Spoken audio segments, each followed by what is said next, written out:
Hello friends, C plus plus सीखने की series में आपका स्वागत है। मैं हूं शंकर अग्रवाल।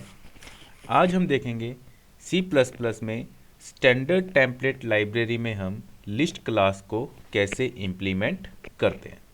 तो जैसे कि हमने एसटीएल के पिछले 2 लेक्चर्स में देखा कि एसटीएल लाइब्रेरी क्या होती है, एसटीएल लाइब्रेरी की डिफरेंट डिफरेंट क्लासेस कौन सी हैं और एसटीएल लाइब्रेरी में वेक्टर क्लास को कैसे इम्प्लीमेंट करते हैं।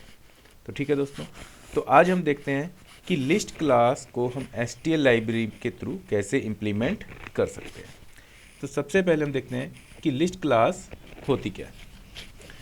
लिस्ट क्लास सपोर्ट से बाय डायरेक्शनल लीनियर लिस्ट।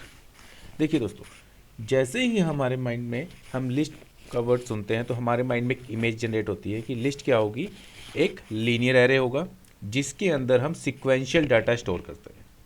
जैसे कि हम अगर देखते हैं कि एरे में क्या होता है, हमारे पास सिंगल रो होती है और मल्टीपल कॉलम्स होते हैं। अगर हम वन डायमेंशनल एरे की बात करें तो उसके अंदर हमारे पास जो भी डाटा स्टोर होता है वो किस फॉर्म में होता है, सिक्वेंशियल यानी कि लीनियर। उसी टाइप से अगर हम बात करें वेक्टर की, वेक्टर में भी हमारे पास जो डाटा स्टोर होता है वो किस फॉर्म में होता है, सिक्वेंशियल यानी कि लीनियर। ठीक है, उसी टाइप से हमारे पास जो लिस्ट है, लिस्ट क्लास भी हमारे पास क्या है, एक लीनियर डाटा स्ट्रक्चर है जिसमें डाटा हमारे पास एक लीनियर फॉर्म में स्टोर हो। क्लियर। तो इसी टाइप से जैसे हम लिंक लिस्ट भी देखते हैं डाटा स्ट्रक्चर में, डाटा स्ट्रक्चर लिंक लिस्ट में भी क्या होता है, हमारे पास लीनियर डाटा स्टोर होता है। ठीक है, तो लिस्ट क्या है, लिस्ट क्लास सपोर्ट से bidirectional linear list, right. तो देखिए, vector supports random access but a list can be access sequentially. अब देखिए लिस्ट और वेक्टर में डिफरेंस क्या हुआ। हमने दोनों में बोला कि इसमें जो डाटा स्टोर होता है दैट इज सिक्वेंशियली, बट जब हम वेक्टर की बात करते हैं तो वेक्टर में हमारे पास जो डाटा स्टोर होता है उसके अंदर हम डाटा स्टोर कर सकते हैं इंडेक्स वाइज। अगर मेरे पास एक वेक्टर है और वेक्टर की कैपेसिटी, मैंने बोला कि वेक्टर की कैपेसिटी अभी हमारे पास 10 है, तो हम उस वेक्टर में डायरेक्टली किसी भी इंडेक्स एलिमेंट पे कोई भी वैल्यू डायरेक्टली स्टोर कर सकते हैं और डायरेक्टली हम वहाँ से उस वैल्यू को फैच कर सकते हैं। तो यानी कि हम वेक्टर को रैंडमली एक्सेस कर सकते हैं but a list can be access sequentially only. But अगर हमारे पास कोई भी लिस्ट गिवन है तो हम उस लिस्ट को रैंडमली एक्सेस नहीं कर सकते, उस लिस्ट को हम कैसे एक्सेस कर सकते हैं, सिक्वेंशियल ओनली। और list can be access front to back और बैक टू फ्रंट, यानी कि हम उस लिस्ट को या तो स्टार्टिंग से लास्ट तक या फिर लास्ट से फ्रंट तक ही एक्सेस कर सकते हैं। यानी कि इट मीन्स कि हम डायरेक्टली रैंडमली बीच में से किसी भी लिस्ट के एलिमेंट को डायरेक्टली एक्सेस नहीं कर सकते। इसलिए हम बोलते हैं लिस्ट क्लास सपोर्ट से बाय डायरेक्शनल लीनियर लिस्ट। ठीक है दोस्तों, नेक्स्ट हम देखते हैं कि useful function of list class, कि हम लिस्ट क्लास के ऊपर कौन कौन से मेन फंक्शंस हैं जो हम यहाँ पर अप्लाई कर सकते हैं और उनका यूज़ कर सकते हैं। ठीक है दोस्तों, जैसे ये फंक्शन है sort, size, push underscore back, तो अब इन्हीं सभी फंक्शंस को हम हमारे प्रोग्राम में इम्प्लीमेंट करते हैं। लिस्ट क्लास के एक प्रोग्राम बनाएंगे और उसमें साथ साथ हम इम्प्लीमेंट करेंगे और उसकी इम्प्लीमेंटेशन देखेंगे। चलिए, हम हमारे पास एक कंपाइलर लेते हैं, देव C++ कंपाइलर। सबसे पहले हम क्या करेंगे, यहाँ पर हेडर फाइल ऐड करेंगे IOStream, राइट। उसके बाद हमारे पास लिस्ट क्लास है जो STL लाइब्रेरी की है, हम लिस्ट क्लास को हमारे पास इस लाइब्रेरी में ऐड कर लें, #include लिस्ट। जैसा कि हमने देखा, हमारे पिछले लेक्चर में देखा था, हमने वेक्टर यूज़ किया था तो हमने कौन सी क्लास को यहाँ पर ऐड किया था, वेक्टर क्लास को। आज हम लिस्ट को यूज़ कर रहे हैं तो हमने यहाँ पे कौन सी क्लास को ऐड किया है, लिस्ट क्लास को। After that using name space std, right, standard library add की है। अब हमारा यहाँ पर हम मेन फंक्शन लिखते हैं।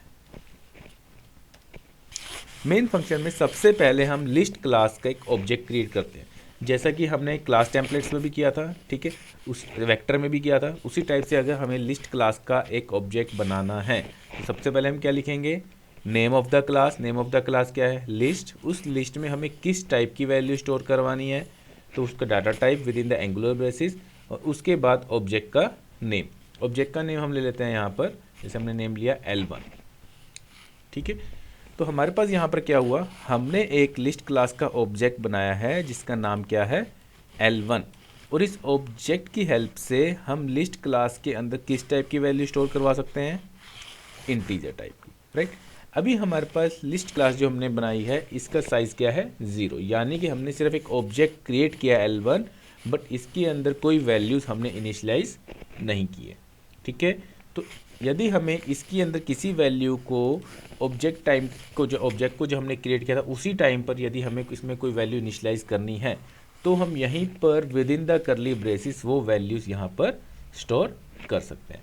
ठीक है दोस्तों, जैसे जैसे मैं यहाँ पे कुछ वैल्यू स्टोर कर रहा हूँ 10, 20, 30, 40। तो अब हमने इसमें कितनी वैल्यू स्टोर कर दी हैं 4। ठीक है, इसी के बाद अब हम लिस्ट क्लास का एक ऑब्जेक्ट और बनाते हैं लिस्ट, जिसमें हम कुछ स्ट्रिंग टाइप की वैल्यू स्टोर करना चाहते हैं। तो हमने इसमें डाटा टाइप क्या दिया with in the angular basis string, object का नेम हमने दिया L2। अब इसके अंदर में मुझे वैल्यूज़ इसी टाइम पर इनिशियलाइज करनी है कुछ स्ट्रिंग टाइप की। तो यहाँ पर हम कुछ स्ट्रिंग टाइप की वैल्यू स्टोर कर लेते हैं, जैसे हम यहाँ पे कुछ नेम स्टोर कर रहे हैं इंडिया, श्रीलंका, पाकिस्तान। ठीक है दोस्तों, तो हमने क्या कहा, अब हमने एक ऑब्जेक्ट बनाया लिस्ट टाइप का L2 और इसमें हमने किस टाइप की वैल्यू स्टोर की हैं स्ट्रिंग टाइप की। स्ट्रिंग टाइप की कितनी वैल्यू स्टोर की हैं 3 वैल्यू स्टोर की हैं। इंडेक्स नंबर 0 पर इंडिया, इंडेक्स 1 पर श्रीलंका, इंडेक्स 2 पर पाकिस्तान। ठीक है दोस्तों, अब हम देखते हैं जैसा कि हमने देखा था वेक्टर में हम देखे थे कि हम सबस्क्रिप्ट ऑपरेटर के थ्रू किसी भी वेक्टर की किसी भी इंडेक्स वैल्यू को हम एक्सेस कर सकते हैं। तो पहले हम यहाँ पे चेक करते हैं क्या हम सबस्क्रिप्ट ऑपरेटर का यूज़ क्या हम लिस्ट के साथ कर सकते हैं। ठीक है, तो सबसे पहले हम क्या करते हैं, मैं यहाँ पे बोलता हूँ सी आउट L1 के थ्रू इंडेक्स नंबर 2 पर जो वैल्यू है वो प्रिंट हो जाए, सिंपल। ठीक है, मेन को हम क्लोज करके रिटर्न 0। ठीक, देखिए ये चीज़ हमने वेक्टर में तो सक्सेसफुली इसको हमने इम्प्लीमेंट किया था, किसको सबस्क्रिप्ट। बट अगर यही चीज़ हम यहाँ पर ट्राई करते हैं तो क्या ये एग्जीक्यूट होगी। हमने अपने प्रोग्राम को सेव किया, एग्जीक्यूट, कंपाइल एंड रन। ये देखो जब हमने इसको एग्जीक्यूट किया तो यहाँ पे क्या एरर आई, no match for operator subscript. It means कि subscript operator will not work in list class. Clear दोस्तों, यानी कि यहाँ पर एरर आ जाएगी कि आप सबस्क्रिप्ट ऑपरेटर को जो हमने स्क्वायर ब्रेसेस यूज़ किए इनको हम लिस्ट क्लास के साथ यूज़ नहीं कर सकते।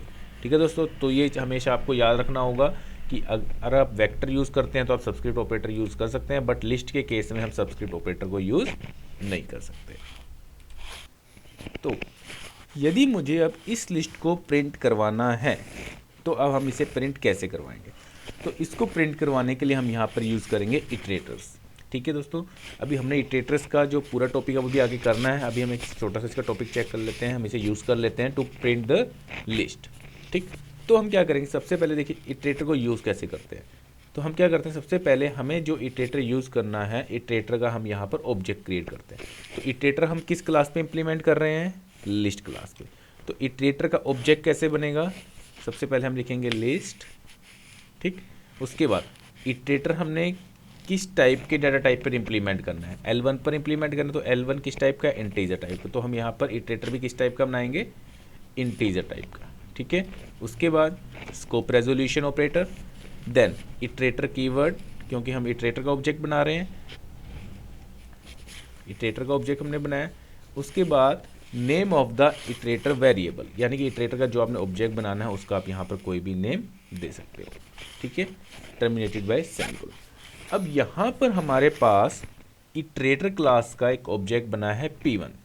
ठीक है, और वो P1 किस टाइप की वैल्यूज को वर्क कर सकता है, इंटीजर टाइप की। तो दोस्तों एक चीज़ ध्यान रखनी है कि जो हमारा ये जो वेरिएबल बना है, ऑब्जेक्ट बना है इटरेटर क्लास का P1, ये किस टाइप का वेरिएबल है। अगर इटरेटर क्लास तो ये पॉइंटर टाइप का वेरिएबल, चाहे हमने यहाँ पर इसके एस्टेरिस्क का साइन, स्टार का साइन नहीं लगाया है, बट ये एक पॉइंटर टाइप का वेरिएबल होता है। ठीक है, और आपको ये तो याद होगा कि अगर हमें किसी पॉइंटर टाइप के वेरिएबल को यूज़ करना है तो वो कैसे करना है, मतलब अगर उसे प्रिंट करवाना है तो उसके साथ वैल्यू ऐड प्रिंट करनी है तो हम स्टार का साइन लगाते हैं। ठीक है, इंक्रीमेंट डिक्रीमेंट करना है तो वो सभी कंसेप्ट वही चलते हैं जो हम पॉइंटर पे इम्प्लीमेंट करते हैं। तो सबसे पहले हम क्या करते हैं, ये जो पॉइंटर वेरिएबल इटरेटर टाइप का P1 बना है, जो पॉइंटर टाइप का वेरिएबल है, इसके पास हमारी जो लिस्ट बनी है L1 के अंदर, जो भी लिस्ट है जिसमें हमने 4 एलिमेंट स्टोर करवाए हैं, उस लिस्ट के जो बेस एड्रेस है, यानी कि जो फर्स्ट एलिमेंट का एड्रेस है, वो स्टोर करवा देते हैं। तो उसको हम स्टोर कैसे करवाएंगे वो देखते हैं। P1 इक्वल टू सेमीकोलन अभी नहीं लगाएंगे हम यहाँ पर, हम क्या बोलेंगे, कौन सी क्लास में है ये, L1 में है, L1 ऑब्जेक्ट में, L1 डॉट बिगिन। बिगिन एक फंक्शन होता है जो किसी भी क्लास के जो फर्स्ट एलिमेंट है, यानी कि बेस एलिमेंट है, उसको पॉइंट करता है। ठीक है, तो हमने क्या बोला, L1 डॉट बिगिन, यानी कि जो भी फर्स्ट एलिमेंट, उसका एड्रेस किसके पास आ जाए, P1 के पास, और हम इसको सेमीकोलन से टर्मिनेट कर दें। अब हुआ क्या, इस लाइन में हमने इटरेटर क्लास का एक ऑब्जेक्ट बनाया है, वेरिएबल बनाया है P1, जो पॉइंटर टाइप का है और जो किस टाइप की वैल्यूज़ के साथ बिहेव करेगा, इंटीजर टाइप की। तो देखिए इसमें L1 में सारी इंटीजर टाइप की वैल्यूज़ थी। हमने क्या बोला, N1 लिस्ट का जो बिगिन एड्रेस है, बिगिन वैल्यू, उसका एड्रेस किस में स्टोर करवा दिया, P1 के। अब इसका मतलब क्या हुआ, P1 किसको पॉइंट कर रहा है, बिगिनिंग, यानी कि first value of L1, right. अब हम इस लिस्ट को प्रिंट कैसे करवाएंगे, हम यहाँ पर एक लूप लगाते हैं, वाइल P। अब देखिए P क्या है, pointer variable, P is not equal to L1 dot end. जैसे हमारे पास बिगिन फंक्शन होता है, वैसे एंड फंक्शन होता है, जो किसी भी लिस्ट क्लास के ऑब्जेक्ट के लास्ट वैल्यू को पॉइंट करता है, एंड। ठीक है, तो हमने यहाँ पे क्या बोला कि वाइल लूप चलाई जब तक कि P not equal to L1 dot end, यानी कि स्टार्ट से, तो P पर भी सबसे पहले कहाँ पर है, स्टार्ट पर है, बिगिनिंग पर है, कि तब तक चलता रहे जब तक कि ये लास्ट पर ना पहुँच जाए, एंड तक ना पहुँचे। ठीक है, और उसके बाद हमने यहाँ पे क्या बोला, कर्ली ब्रेसिस के अंदर सी आउट, हमने P को प्रिंट करवा लिया। अब पॉइंटर वेरिएबल है, पॉइंटर वेरिएबल को प्रिंट करवाने के लिए हम क्या यूज़ करते हैं, आस्टेरिस्क का साइन, स्टार का। ठीक है, और हमने इसके साथ जैसे 10 20 प्रिंट होंगे, यहाँ पर एक स्पेस प्रिंट करवा लिया, टर्मिनेटेड बाय सेमीकोलन। और इसी के साथ हमने P में यहाँ पर इंक्रीमेंट कर दी कि जैसे ही P की फर्स्ट वैल्यू प्रिंट हो जाए, P में इंक्रीमेंट हो और P का एड्रेस अब किसको पॉइंट करने लग जाए, नेक्स्ट को। ठीक है दोस्तों, अब चलिए हम इसको रन करके देखते हैं, क्या हमारे पास आउटपुट में 10 20 30 40 50 आता है। Execute, compile and run. अब यहाँ पर क्या हुआ, हमारे पास एरर आ गई, चेक करते हैं। यस, एरर क्या है, P was not declare in this scope. देखिए हमने हमारे पॉइंटर वेरिएबल नेम क्या लेता है, P1, तो हम यहाँ पर P1 लिखेंगे, ना कि P स्टार P1, और यहाँ पर भी P1। Again execute, compile and run. Now there is no any error. अब देखिए हमारे पास आउटपुट क्या आई है, 10 20 30 एंड 40। हमारी लिस्ट में यही वैल्यूज थी, 10 20 30 40। ठीक है, तो ये देखिए हमने क्या कहा, पहले इटरेटर का एक ऑब्जेक्ट बनाया, वेरिएबल बनाया P1 जो पॉइंटर टाइप का है, उसके अंदर हमने लिस्ट के बिगिनिंग का एड्रेस दिया, उसके बाद हमने वाइल लूप लगाई है जो बिगिन से होकर एंड तक चलेगी जब तक फॉल्स ना हो जाए, और उसमें हर बार हमने पॉइंटर की वैल्यूज़ को थ्रू हमने उसको प्रिंट करवा लिया, और पॉइंटर में फिर हमने एक का इंक्रीमेंट कर दिया। ठीक है दोस्तों, इसके बाद हम देखते हैं हमारे पास मोस्ट यूजली फंक्शन है, जैसे सबसे पहले सॉर्ट, इसको हम बाद में देखते हैं, पहले हम देखते हैं साइज। ठीक है, साइज फंक्शन क्या होता है कि अगर हमें किसी भी लिस्ट का साइज चेक करना है रन टाइम पर, कि उसमें नंबर ऑफ एलिमेंट कितने स्टोर हुए हैं, तो हम उसको चेक कर सकते हैं साइज से। जैसे हम यहाँ बोलते हैं सी आउट, एंटर ले लेते हैं, हमने मैसेज दिया size of L1 is equal to L1 dot size.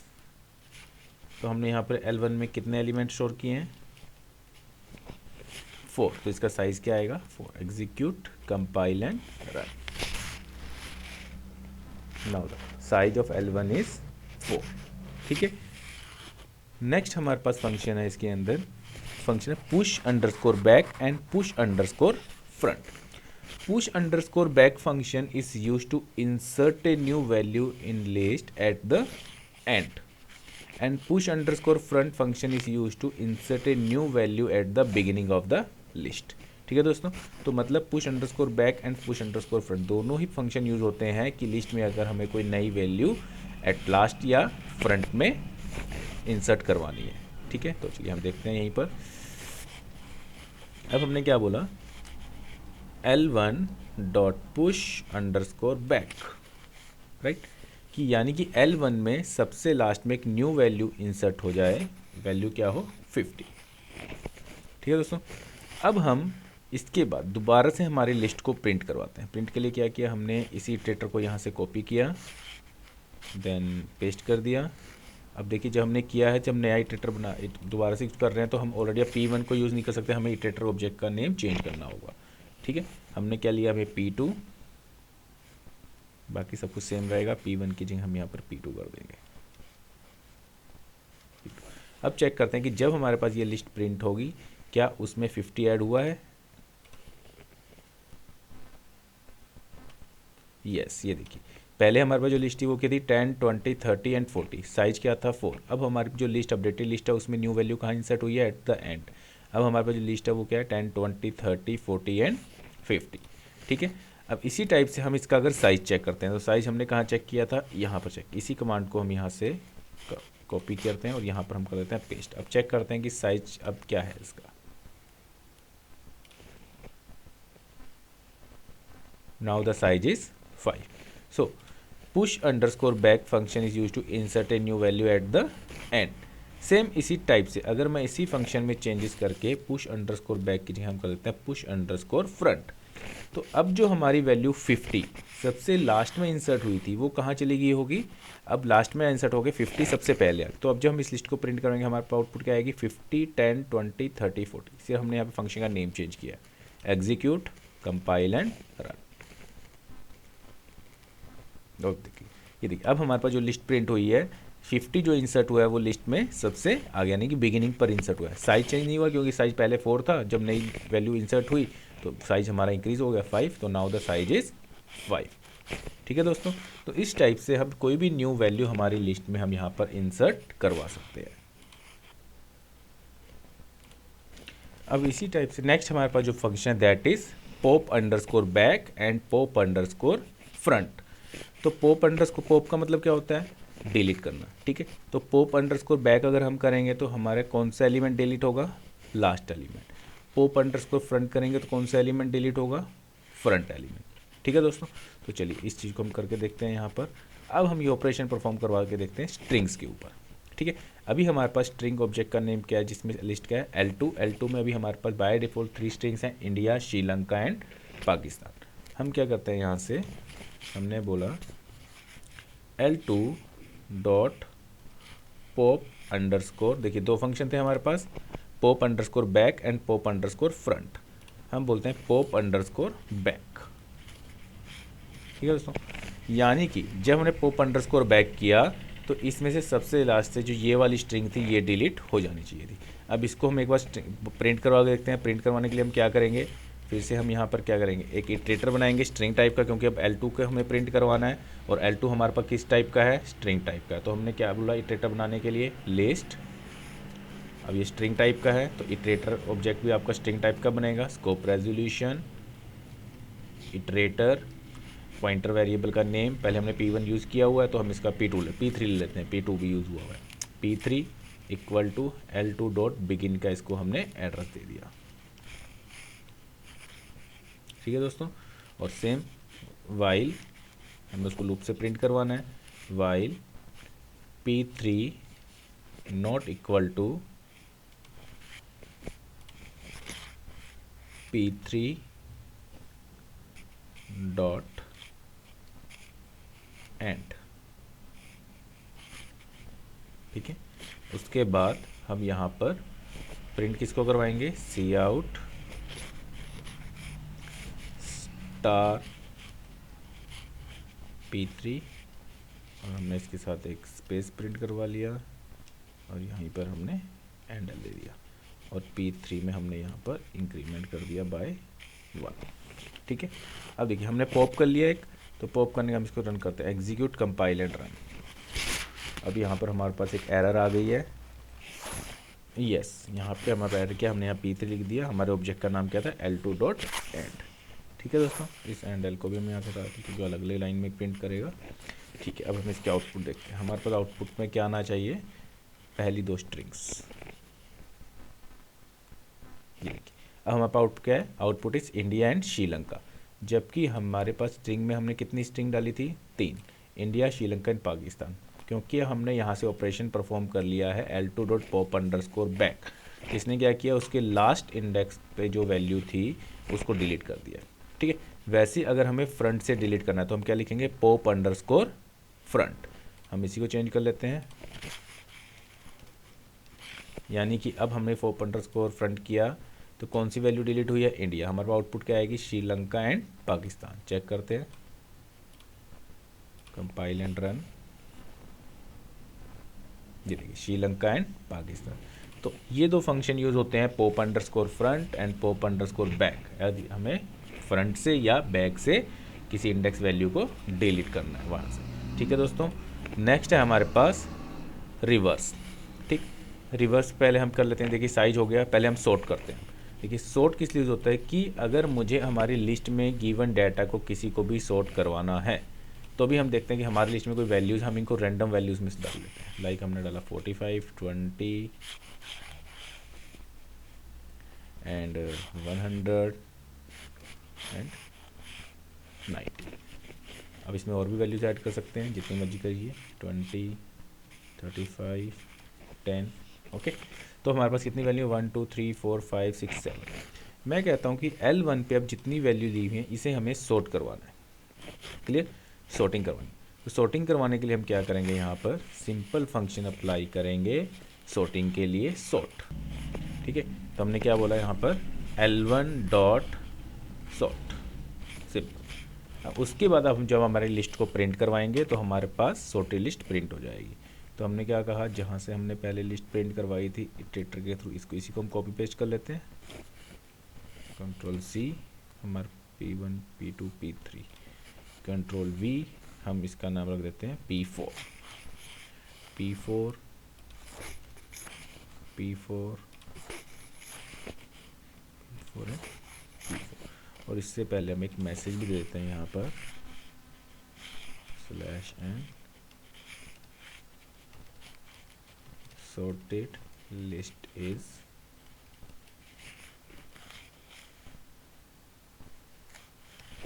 Okay. यहाँ पर हम /n देते हैं। अब इसको रन करते हैं, एग्जीक्यूट, कंपाइल एंड रन। अब हम चेक करते हैं क्या हमारी लिस्ट सॉर्टेड है, यस। अब देखिए सॉर्टेड लिस्ट, पहले हमारे पास लिस्ट क्या थी, 45, 20, 100, 90, 20, 35 एंड 10। बट आफ्टर सॉर्टिंग जो हमारे पास लिस्ट बनी है दैट इज़ 10, 20, 20, 35, 45, 50, 90 एंड 100। ये देखिए हमारी लिस्ट ये वाली थी अपडेटेड, इसके अंदर 22 टाइम्स था तो 2 टाइम्स यहाँ पे आ गया। तो अब देखिए दोस्तों, हमें यहाँ पर सॉर्टिंग करने के लिए कोई अलग से लॉजिक लगाने की ज़रूरत नहीं पड़ी।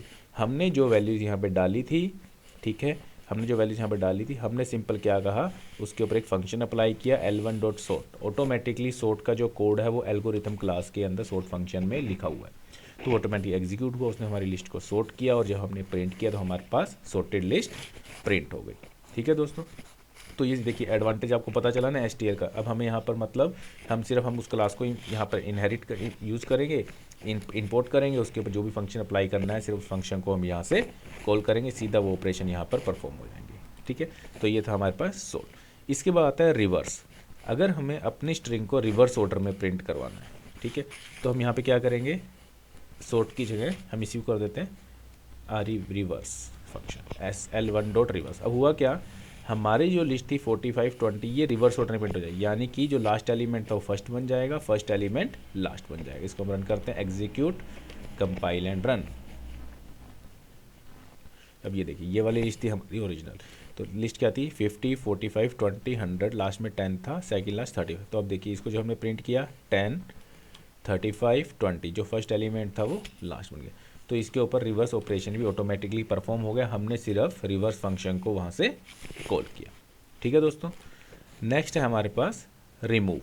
रिमूव किस लिए होता है कि अगर मुझे किसी पर्टिकुलर एक एलिमेंट को रिमूव करना है L1 से, मैंने बोला रिमूव, ठीक है। अब हमने रिमूव, मैंने बोला किसको करना है, मैं कहता हूँ कि मेरी लिस्ट से मुझे 100 को रिमूव करना है, तो हम यहाँ पे लिख देंगे 100। ठीक है, अब हमने जब लिस्ट प्रिंट करवाई है यहाँ पर, तो हमारे पास हमारी लिस्ट में हमें 100 नहीं मिलेगा। 100 क्या हुआ, लिस्ट से रिमूव हो गया। ये देखिए दोस्तों, 50, 45, 20, 90, 20, 35 एंड 10। अब इसमें 100 नहीं है। अब क्वेश्चन होता है कि अगर मैं कोई ऐसी वैल्यू रिमूव करूं जो हमारे लिस्ट में मोर देन 1 टाइम्स हो, जैसे 20 हमारी लिस्ट में कितनी टाइम्स है, 2 टाइम्स, 20 यहाँ पर भी और 20 यहाँ पर भी, तो क्या दोनों 20 डिलीट होंगे? यस, इसमें क्या होगा कि सेम वैल्यू जितनी भी टाइम्स उस लिस्ट में होगी वो उतनी टाइम्स वहीं से डिलीट हो जाएगी। ये देखिए 50, 45, 100, 90, 35, 10, यानी कि अब इस लिस्ट में हमारे पास 20 नहीं है। क्लियर? तो ये होता है हमारे पास रिमूव फंक्शन। में एक लास्ट फंक्शन है जो इसमें यूज़ करना है, दैट इज़ क्लियर। ठीक है, क्लियर क्या होता है कि ये आपकी पूरी ही लिस्ट को क्लियर कर देगा, यानी कि अब आपकी लिस्ट में हमारे पास कोई भी एलिमेंट नहीं बचेगा। ये देखिए एग्जीक्यूट, कंपाइल एंड रन, तो हमारी लिस्ट क्या होगी? बिल्कुल एम्प्टी लिस्ट, क्लियर। ये देखिए सॉर्टेड लिस्ट जो मैसेज जो भी आ रहा था, अब यहाँ पर हमारे पास लिस्ट में कोई भी एलिमेंट प्रिंट नहीं होगा। ठीक है दोस्तों, तो ये आज हमने देखा कि यूजिंग एचटीएल कैसे हम लिस्ट क्लास को इम्प्लीमेंट कर सकते हैं और लिस्ट क्लास के जो मोस्ट रिसेंटली यूज फंक्शंस हैं जो बहुत ज़्यादा यूज होते हैं उनकी इम्प्लीमेंटेशन कैसे होती है। और इसके अंदर आज हमने थोड़ा इटरेटर भी देखा कि इटरेटर को कैसे यूज़ करना है। ठीक है, तो दोस्तों आपको समझ में आया होगा कि लिस्ट क्लास और एचटीएल हमारे लिए कितना इम्पोर्टेंट है। ठीक है, ये हमारी प्रोग्रामिंग को ईजी तो करता ही है, साथ में ईजी करने के साथ साथ हमारे कोडिंग को भी बहुत कम कर देता है। लॉजिक्स हम अपने हिसाब से चेंज कर सकते हैं। ठीक है, यहाँ पे हम अपने किसी भी लाइब्रेरी को इंपोर्ट करके डायरेक्टली एक्सेस कर सकते हैं।